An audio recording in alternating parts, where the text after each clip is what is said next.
karantin üstüne karantinde Kaç dağ aldınız procent. 105 bin algam. Niye kaldınız sizler? Okatla. O önde okursun.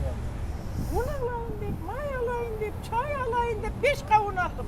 11 adam duruyor suyun içinde. 11 adam 2,5 kavun içet.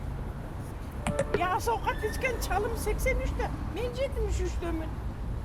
Anan giyin balları o kaçpeginde men emnem de saptırım. Anan giyin Kaç oğlan pensiyona. var? Büyüdü 7 oğlu var. Gelinim ballar. Kaç Çalım oğlan var ya. Kaç yaşta oldu? Mektepte 5 ev. Rökovu cumuş işlep yürü. Sıpıtı. Ay.